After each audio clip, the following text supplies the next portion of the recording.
Hi, and welcome to Category Management Knowledge Group's weekly Category Management Tip. If you're not familiar with Category Management Knowledge Group, we provide category management training solutions that are driven from a foundation of accredited e-learning courses. I'm Sue Nichols, the president and owner of Category Management Knowledge Group. Basically, I love category management, and every week I share some of my passion and learnings on category management related topics. Today's tip touches on the science and art of efficient assortment. The variety of assortment is an important consumer and shopper factor when choosing the store that they're going to shop at. A greater variety and larger assortment increases the probability of them finding what they really want. Also, a variety gives shoppers alternatives when they shop, rather than having to purchase the same thing each shopping trip. But too many choices can also lead to confusion and complications for the shopper. It also increases retailers' costs significantly. Efficient assortment is a process by which retailers determine the product mix required to optimize category performance, which meets the needs of target consumers and profit requirements. At CMKG, we've developed a process to complete efficient assortment, which includes these steps. I'm going to review each one in detail, starting with the category setup. It needs to be considered, and it's really about confirming the retailer's overall assortment strategies. This is based on their format strategy, which directly affects assortment. Think about it. For example, hypermarkets can carry up to 100,000 SKUs, while grocery stores can carry anywhere between 25 and 50,000 SKUs, and hard discount can carry as few as 1,000 SKUs. So obviously, the format strategy significantly impacts the assortment strategy.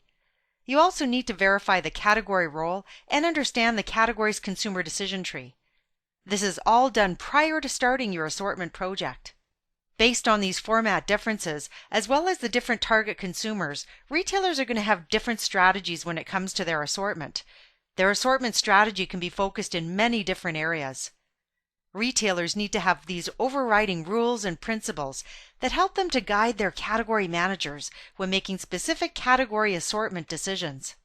The second step is to clean the data. In many categories and data sources, the items need to be cleaned up, and you need to ensure that the items are segmented based on the consumer decision tree. Next, the assessment is completed. This includes all of the analytics. This step results in the suggested product lineup based on market coverage and product listing and delisting validation. This is where almost all of the analytics in assortment occurs. Finally, assortment recommendations are made based on the assessment that was completed. This usually ties in with the planogram process for the retailer, as changes in assortment also impact the planograms. Optimizing the product mix of any category in the store is critical to driving volume and profit for both retailers and manufacturers. As I've already mentioned, efficient assortment is a process that includes several different steps, and it can require a large time and resource investment. Therefore, many retailers and manufacturers have invested in sophisticated assortment tools to reduce the time and resource investment. The incredible automation that can be done through these software applications allows assortment and planogram decisions to be made within days instead of weeks or months. Regardless of whether you do assortment through an automated tool or manually, it's important to understand the fundamental decisions and requirements behind assortment by understanding the entire process. So now that we've established what efficient assortment is and that retailer strategy drives the rest of the process, let's look at how science and art meet in the middle to develop the most strategic assortment lineups. Science is where the analytics come into play in the process. This includes most of the analytics, starting with a category assessment or overview to understand the current category dynamics. Next, the category should be analyzed at a total category and segment level. This is important to do before diving into item-level assortment analytics because it gives a great top-line category perspective. There are several analytics that can be done at this level. And finally, the item-level analysis is completed, once again with more analytics. Things like market coverage, Pareto, and sales per point of distribution are important analytics at this level. The fundamental flaw in efficient assortment analytics is that they're only providing a backward-looking view of the category. While this is obviously a critical view to have, you will also need a view looking forward, and we won't get a full, clear picture of where we could and should be heading by only looking in the past. And that's where the art of category management comes into play. While science looks backward at what's happened in the past, the artistic side requires you to leverage your category and consumer expertise to incorporate a forward-thinking perspective. Let me show you what I mean.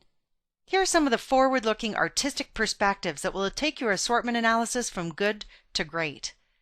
The first and easiest addition to the analysis involves the innovation or product changes that are coming down the pipeline, now as well as in the future. Next, many retailers have specific processes that relate to assortment and planograms, with specific times of year that new items are accepted into the categories.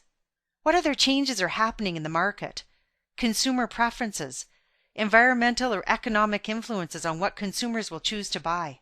Planograms should be based on forecasted future data. Also, today there's much talk about localized and store-level assortment and planograms. Assortment decisions should be made with the shelf in mind. Some may argue that incrementality and cannibalization are in fact data-based measures that are part of the science and not part of the art. This can be true. Specific data sets that are generated using complicated algorithms can be purchased. However, incrementality data is not widely available, and even without it, the concepts can and should be applied with detailed category understanding or expertise. And finally, the changing shopper and consumer needs need to be anticipated in assortment. Shopping behaviors are changing dramatically, and these changes need to be reflected in product assortment decisions. So that's it for today's tip. We have a great course on efficient assortment that walks you through an in-depth, step-by-step approach to efficient assortment, including both the scientific and artistic considerations. Even if you have automated assortment software within your organization, an in-depth manual understanding of both the science and art elements will take you to a more sophisticated level of assortment capability. So that's it for this week's tip. Next week's session is going to show you some analytics on space management. You can also visit or subscribe to my blog if you haven't already done so. If you're interested in some category management training, please visit our website. We have topics that relate to some of the gaps if you didn't understand the examples I showed you today, and we have a lot of certified training programs that are available for you. Finally, we're very active in LinkedIn, Facebook, and Twitter, so please connect with us. Thanks for viewing today's tip. I hope you enjoyed it. Have a great day.